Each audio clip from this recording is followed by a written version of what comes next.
Hello guys, kumusta? Magandang araw, welcome back to my channel. This is Kuya Dudes, nagbabalik na naman para sa panibagong video. So ngayon mga kaibigan, pag-usapan natin paano nga ba kumuha ng passport, ano ba yung kakailangan natin sa pagpunta doon sa consular office ng DFA, ano ba yung mga requirements na dadalhin natin doon, para isang bagsak lang, isang punta lang doon at makukuha mo na kaagad ang iyong passport. Kung bago pa lang kayo sa YouTube channel, don't forget to subscribe mga kaibigan at welcome back sa aking mga YouTube subscriber, 11,500 plus na YouTube subscriber mga kaibigan. So ngayon pag-usapan natin ano ba ang kailangan nito sa pagkuha ng passport. So mga kaibigan, base po sa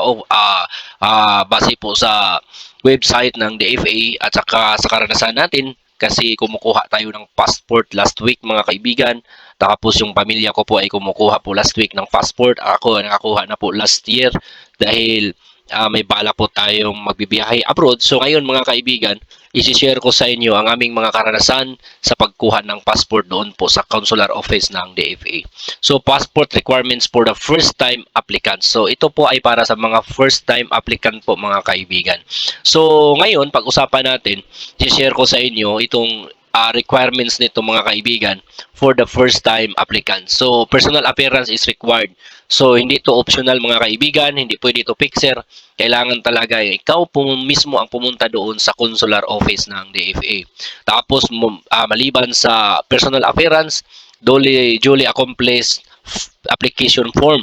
Click here to download the passport application form. So mayroong application form mga kaibigan at ibibigay ko sa inyo ang link sa comment section at doon ninyo i-click kung saan kayo mag-apply, daan kayo mag-book ng appointment sa DFA mga kaibigan. Okay, so ngayon birth certificate. So kailangan ng birth certificate.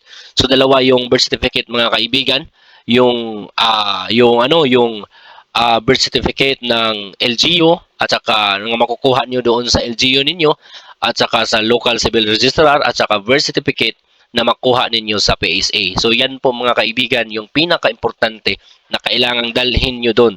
Birth certificate na makukuha ninyo sa local civil registrar sa inyong LGU kung saan ka ipinanganak, at kailangan mo din na magdala ng birth certificate mga kaibigan galing sa PSA. So proof of identity, so kailangan mayroon kang government issued ID. Just for example, UMED, driver license, yung mga ID ng police or teacher or ano ka man, kung ano man yung mga government issued ID mo is yung mga valid talaga na government issued ID mga kaibigan. So voters ID, pwede yun mga kaibigan.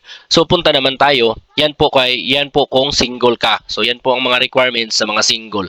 What if married mga kaibigan, married women? So kung sa lalaki, walang problema dahil hindi po ma-change yung pangalan ng lalaki kapag siya po ay kakasal na. So, how about sa women? So, ito po yung kailangan niya mga kaibigan, marriage contract and security paper issued by PSA or NSO, certified true copy issued by local civil registrar. So, kailangan mga kaibigan, bukod sa PSA niya na yung PSA mga kaibigan na yung rehistro, kailangan mo din magdala ng marriage certificate mga kaibigan, tapos isa ka photocopy. If married in Belgium and Luxembourg, marriage certificate, international version authenticated by Belgian, Luxembourg Foreign Ministry. If married in other countries, marriage contract duly authenticated by the Philippine Embassy, Consulate, with the jurisdiction over the area. So yan po mga kaibigan, itong mga main mga requirements po kapag ikaw ay kasal.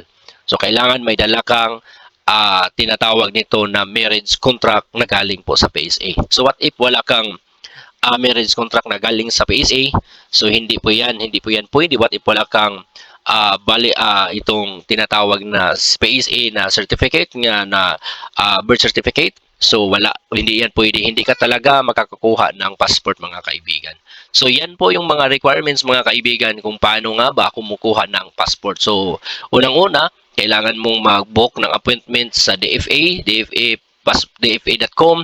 So i-click mo doon at saka doon ka doon ka mag-book ng appointment mga kaibigan. So pag meron ka ng appointment, so dalhin mo itong mga requirements na ito at At one time na pagpunta doon, kailangan kumpleto ka talaga mga kaibigan. Para hindi ka babalik-balik doon at sayang naman yung oras, sayang yung gasto na pagpunta mo doon sa DFA. Maraming salamat at shalom po sa inyong lahat mga kaibigan, mga kababayan.